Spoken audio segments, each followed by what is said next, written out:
Salut, c'est Marc pour Horror News, l'émission qui vous déterre les infos du monde de l'horreur. Thrill me. Commençons ces news avec du nouveau du côté du nouveau film L'Exorciste de David Gordon Green, car on vient d'apprendre que l'actrice Linda Blair, Regan, dans le film original, a été aperçue sur le tournage pendant quelques jours, et qu'elle pourrait reprendre son rôle iconique le temps de quelques scènes. Jordan Peele et le studio Universal nous donnent 2 dates pour 2 futurs projets. Le prochain film réalisé par Jordan Peele sortirait donc le 25 décembre 2024, et sa société de production sortirait un thriller horrifique le 27 septembre 2024. Pas plus d'informations à ce stade sur les éventuelles histoires ou castings. Blumhouse Television et iHeart Podcast sortent un 3e podcast sous forme d'audio story du nom de The Montauk Caves. Au menu, un double meurtre, une enquête, du mystère et de sombres secrets. The Montauk Caves se déclinera en 12 épisodes, profitera de la technologie audio 3D afin d'offrir plus d'immersion à l'auditeur, et sortira les épisodes chaque mercredi à partir du 22 mars. Fan du jeu vidéo Fortnite, cette news est pour vous. Vous pouvez désormais jouer Leon S. Kennedy ou Claire Redfield de la franchise Resident Evil au sein du jeu grâce au Raccoon City Survivors Pack. Vous retrouverez donc ces 2 célèbres personnages dans leur tenue et avec leurs armes iconiques. Restons dans l'univers du jeu vidéo puisque le jeu vidéo Dead by Daylight aura droit à son comics préquel dont le premier numéro devrait sortir ce 24 mai. Scream 6 est officiellement le 5e film de la franchise à franchir la barre des 100 millions de dollars au box-office mondial avec actuellement 116 millions et donc en course pour dépasser Scream 5 et ses 137 millions ainsi que le tout premier Scream et ses 173 millions. Parlons un peu Evil Dead, puisque si vous voulez voir ou revoir les 3 saisons de la série Ash vs Evil Dead sur Netflix, dépêchez-vous car cette dernière devrait quitter la plateforme le 28 avril prochain. La série The Last of Us, dont la diffusion vient de se terminer et qui déchaîne les passions, devrait voir une saison 2 arriver fin 2024, voire début 2025. Elle sera adaptée de la seconde partie du jeu vidéo éponyme. Le tournage du prochain film SOS Fantôme vient de démarrer sous le nom de travail Firehouse et devrait sortir le 20 décembre de cette année. Ce nom de travail vient du fait que l'histoire nous ramène à New York dans l'ancienne caserne de pompiers utilisée par l'équipe originale dans les 2 premiers films. Destry Aline Spielberg, fille de Steven Spielberg, se lance dans la réalisation avec un film d'horreur du nom de Please Don't Feed the Children. L'histoire se déroule dans les États-Unis dont la population adulte a été ravagée par un virus et dans laquelle un groupe d'orphelins se dirige vers le sud afin de commencer une nouvelle vie, quand ils vont se retrouver à la merci d'une folle gardant un dangereux secret. Zack Snyder a confié qu'une suite à son film Army of the Dead sur Netflix pourrait encore voir le jour. Il s'intitulerait Planet of the Dead et suivrait le personnage de Dieter, le perceur de coffres, qui pourrait chercher à rejoindre et libérer Gwendoline, du film Army of Thieves. MGM+ va diffuser un docu-série en 4 parties sur le fameux cas Amityville, du nom de Amityville, An Origin Story. On se penchera sur les meurtres ayant eu lieu avant l'arrivée des Lutz dans la célèbre demeure. J'ai vu l'exorciste 2747 fois, à chaque fois je me marre comme un bossu. Côté sortie cinéma, on aura Malhomme. Une jeune policière tente de percer le lien mystérieux entre la mort de son père et une secte. Bientôt, elle est victime d'événements surnaturels terrifiants. Sortie prévue le 31 mars, date US. Côté sortie VOD, DVD et Blu-ray, on va avoir Sébastien en VOD. Sébastien était un saint et un martyr des premiers chrétiens tués par l'empereur romain Dioclétien. Initialement attaché à un poteau ou à un arbre avant d'être criblé de flèches qui ne le tuèrent pas, Irène de Rome vint alors à son secours pour le soigner. Sortie prévue le 29 mars. Ida en VOD sur Sofa VOD. Après la mort subite de sa mère, la jeune Alice, par un concours de circonstances, va rencontrer Ida. Cette femme également en deuil va se lier d'amitié avec elle. Sortie prévue le 29 mars. Capsule en VOD. Après avoir expérimenté des substances mystérieuses, 4 étudiants en chimie se retrouvent dépendants de la pire des manières possibles. Ils mourront s'ils n'en prennent pas plus.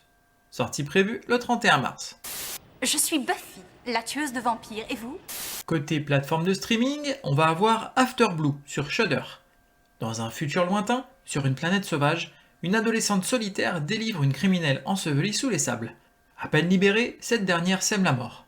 Tenue pour responsable, l'adolescente et sa mère sont bannies de leur communauté et condamnées à traquer la meurtrière. Elles arpentent alors les territoires surnaturels de leur paradis sale. sortie prévue le 27 mars. Ultra Pulp sur Shudder. Dans une station balnéaire abandonnée, le tournage d'un film fantastique sur la fin d'un monde se termine. Deux femmes, membres de l'équipe de cinéma, l'une actrice, l'autre réalisatrice, sont sur le point de mettre fin à leur relation amoureuse. Pour pouvoir retenir l'apocalypse le temps d'une dernière étreinte, Joy, la plus âgée des deux, raconte à son ami 5 récits crépusculaires. Sortie prévue le 27 mars. The Unheard sur Shudder. À la suite d'une opération expérimentale afin de retrouver Louis, Chloé Graydon, 20 ans, commence à souffrir d'hallucinations auditives apparemment liées à la disparition de sa mère. Sortie prévue le 31 mars. The Blair Witch Project sur Shudder. En octobre 1994, 3 jeunes cinéastes, Heather, Josh et Mick, disparaissent en randonnée dans la forêt de Black Hill au cours d'un reportage sur la sorcellerie. Un an plus tard, on a retrouvé le film de leur enquête. Le projet Blair Witch suit l'itinéraire éprouvant des 3 cinéastes à travers la forêt de Black Hills et rencontre des événements terrifiants qui s'y sont déroulés. À ce jour, les 3 cinéastes sont toujours portés disparus. Sortie prévue le 31 mars. Book of Shadows, Blair Witch 2 sur Shudder. Un jeune homme décide d'exploiter le film du premier film en organisant des excursions sur les lieux du tournage du projet Blair Witch. Prennent part à cette visite nocturne une jeune fille gothique, une adepte de la Wicca, ainsi qu'un couple d'étudiants en histoire. Sortie prévue le 31 mars. The Manitou sur Shudder. Harry Erskine et toutes les sommités médicales sont intriguées par la mystérieuse protubérance qui grandit sur la nuque de Karen. La suite des événements incite à croire à la réincarnation d'un sorcier indien, Miscamacus. Pour porter secours à sa petite amie, Erskine n'a plus que la solution de faire appel à un homme médecin peau-rouge qui va mener une désespérante lutte contre l'esprit maléfique. Sortie prévue le 31 mars. The Fog de John Carpenter sur Shudder. En Californie, le port d'Antonio Bay fête son centenaire. La légende raconte que les marins d'un navire naufragé un siècle auparavant reviendront se venger par une nuit de brouillard. Sortie prévue le 31 mars. The Wicker Man de 1973 sur Shudder. La veille du 1er mai, un policier du continent vient enquêter sur la disparition d'une fillette sur un îlot écossais. Il se heurte à l'hostilité et au mutisme de ses habitants. Sortie prévue le 31 mars.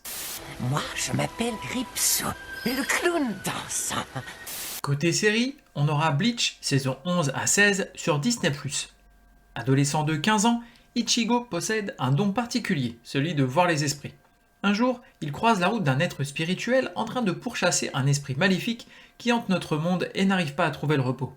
Mis en difficulté par son ennemi, l'être spirituel décide alors de prêter une partie de ses pouvoirs à Ichigo, mais ce dernier hérite finalement de toute sa puissance. Contraint d'assumer son nouveau statut, Ichigo va devoir gérer ses 2 vies, celle de lycéen ordinaire et celle de chasseur de démons. Sortie prévue le 29 mars. Bleach Thousand Year Blood War, saison 1 sur Disney+. Il s'agit là du dernier acte de la série animée Bleach. Sortie prévue le 29 mars. Caro Nostra sur France 2. Vadim, le discret, et Antigone, la rebelle, s'apprêtent à faire leur rentrée à la fac de Paris. Charismatiques, le frère et la sœur ne laissent personne indifférent. Surtout pas Yasmine, aussi intelligente qu'appétissante. Car Vadim et Antigone ne sont pas humains, ce sont des ogres. Avec leur père Ambroise, cuisinier raffiné, et leur grand-mère Rosa, qui perd la boule, la famille tente de passer inaperçue après avoir quitté précipitamment la Serbie suite à une sombre histoire de dévoration incontrôlée. Pas facile de rester dans l'ombre quand on est tenté de dévorer ses amis ou son voisin et qu'on fuit un passé qui nous rattrape. Et puis l'amour ça existe, même quand on est un ogre. Et l'amour, ça fait souvent des ravages. Sortie prévue le 31 mars. Fais pas l'idiot, oublie-moi et à mon tour je t'oublierai. Côté jeux vidéo, The Last of Us première partie sur PC. Survival à la 3e personne dans un univers post-apocalyptique après une pandémie provoquée par un champignon qui prend le contrôle de ses hôtes humains. Les protagonistes Joel et Ellie doivent survivre ensemble alors qu'ils traversent les États-Unis en ruine. Sortie prévue le 28 mars. Dredge sur toute plateforme. Aventure de pêche solo avec une atmosphère sinistre. Vendez vos prises, améliorez votre bateau et draguez les profondeurs à la recherche de secrets enfouis depuis longtemps. Explorez un archipel mystérieux et découvrez pourquoi il vaut mieux oublier certaines choses. Sortie prévue le 30 mars. Oh, no tears, please. It's a waste of good suffering. Terminons cet épisode avec une recommandation et ce sera donc Scary Stories to Tell in the Dark. Un classique de la littérature enfantine outre-Atlantique, ce livre d'Alvin Schwartz est un recueil d'histoires horrifiques de différents types, accompagné de sublimes dessins de l'illustrateur Stephen Gammell. Un film adapté de l'œuvre est sorti en 2019, réalisé par André Orvedal, et notamment produit et adapté par Guillermo del Toro. J'ai pris beaucoup de plaisir aussi bien à lire le livre qu'à découvrir le film, qui adapte quelques-unes des histoires et créatures qu'on va croiser dans l'œuvre originale, plus une créée spécialement pour le film et qui fait réellement froid dans le dos. Merci à vous d'avoir suivi cette émission, je vous invite à me suivre sur les réseaux sociaux, Facebook, Instagram et même YouTube, à me laisser des commentaires, des avis ou m'envoyer des messages, je me ferai un plaisir de vous répondre. Vous pouvez également vous abonner et mettre des avis ainsi qu'une note sur les différentes plateformes de podcast, que ce soit Apple, Spotify, Deezer, Google Podcast, afin de m'encourager et d'aider à faire connaître le podcast. Il ne me reste plus qu'à vous souhaiter bonne semaine et bon frisson.